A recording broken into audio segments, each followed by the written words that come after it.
Halo has always been a subtle esports mode. There's always been competitive Halo games, there's always been live tournaments that 343 endorse themselves, there's always been, you know, semi-professional tournaments held where people will just say, hey, let's do a tournament, let's join, $500 to get in, $1,000 grand prize, bleh.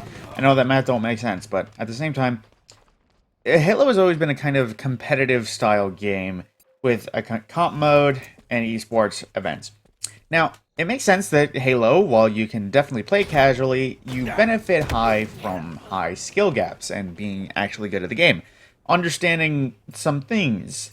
But there is one thing, or one or two things, that I feel like is going to make Halo Infinite not go well for PvP. Now, the first thing, the radar. It feels like the radar almost doesn't detect people until they're right on top of you. And by the time they're right on top of you, it might not be effective enough. With a full game of 4 people versus 4 people, people are using the radar actively, and as soon as they see a blip, they hone in on it. If anyone's not paying attention to the radar for even half a second, they might be screwed. But that's a little nitpick. Radar feels like it's too short range. I know it says 20 meters, but when your field of view is jacked, weapons range don't feel exactly as good as it did before. But the main problem that I want to discuss in this video was grenade indicators.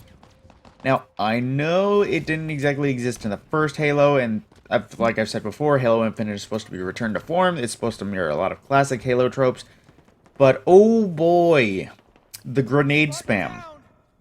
So I know grenade spam is mainly a Battlefield thing, but let me look at it this way. You can pick up 2 spikes, 2 frags, or 2 frags and 2 plasmas. And you can even chuck 2 spikes and then pick up 2 plasma, chuck 2 plasmas, chuck 2 frag. So you can chuck a decent amount of nades. Everyone starts with 2 per the usual. They don't get 1, they get 2, I think. That's just my brain not being able to remember at this point. So why do we not have grenade indicator?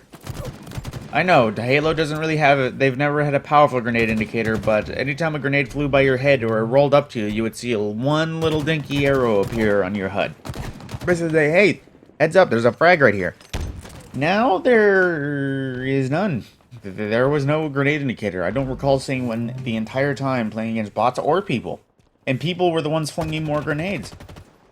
So, yeah, that might be a problem. I don't know if this was an intentional design or if that was a bug. The grenade indicators just weren't working well. But that is something that really should be changed, because you have no idea how wrong it feels when you hear a tink tink and you explode and you have no warning because of a tink tink. It's just kind of, yeah, it's another nitpicky thing, because given how many grenades people have and how much they were throwing it, the fact that there's no grenade indicator seems a bit wrong. I don't know, like I said, I don't know if this is a bug or if that's an intentional game change. But I feel like it's something that needs to be paid attention to, because holy grenade spam versus people. They have grenades, they will throw them. That's kind of all this was about. The grenade indicator just seems bad to not have, and that's all that really was. And with that, my name is Matt Scorpion, and I will see you in the next video.